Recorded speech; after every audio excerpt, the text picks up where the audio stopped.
And you talked about stress in your book, and you've mentioned it a little bit already today. So we think about diet a lot, but really stress can cause candida overgrowth too. Can you talk about that relationship a little bit? Stress is the #1 body breaker. We seem to ignore that. We don't really understand what it means. And when we're getting into stress, we're talking adrenal hormones, which is adrenaline and cortisol, which then, inflames the body, also raises sugar. So it raises insulin levels. And that's the direct relationship is we all have stress. It's how we manage it. So with men, men like to keep it in and they say everything's good. But I find for men particular, exercise is one of the best downloads. I think that's the thing they're most easy to do.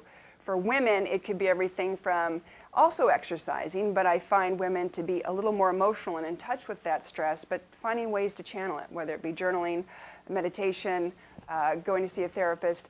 But the fact is, stress has so much of an impact that I think even if you're eating a clean diet, taking supplementation for quality aging, if you're not managing the stress, you're either not going to see full improvement in what you're working on, or the body will still collapse more.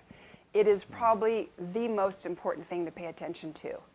And, like I said, the management factors is if you have a job you don't like, but you know you have to support your family, then what can you do as an adjunct? What's a hobby that you could do? What's another creative endeavor? Are you having fun with your kids on the weekend?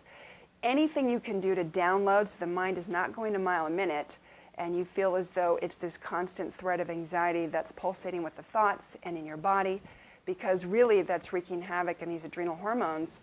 Cortisol is the most inflammatory thing in the body if it's not balanced. Easier said than done too. It seems Absolutely. Probably in the last 15, 20, 30 years, we're all working more. Both parents are working, more stress at home. I mean, it just seems to be more than probably there was 15, 20, 30 years ago. Absolutely. And it saddens me because in my practice, I can say in the last several years, what's on people's symptom list when they're filling out the questionnaire is not just the depression or not just like a little fatigue, or maybe they have sinus issues or a rash, but almost everybody is also check marking anxiety and depression. And it's just getting to a level that seems to be stronger and stronger, and we're not finding more tangible ways to do that. And I think a very simple, powerful way is meditation, and I know that scares a lot of people. But I tell them if they can just do 5 minutes before they hop out of bed, sit up, say the word now silently over your crazy thoughts, almost like stock numbers on a ticker tape, and say the word now as a silent mantra. And if you can just get 30 seconds of a gap where you weren't thinking a thought, you will have a better day. And hopefully that 5 minutes will turn into 15 and 20 minutes. But I think that's probably the best tool I can offer anybody beyond exercise, because you don't have to make that much more time. You don't have to go to the gym, have a membership. It's something you can do for free.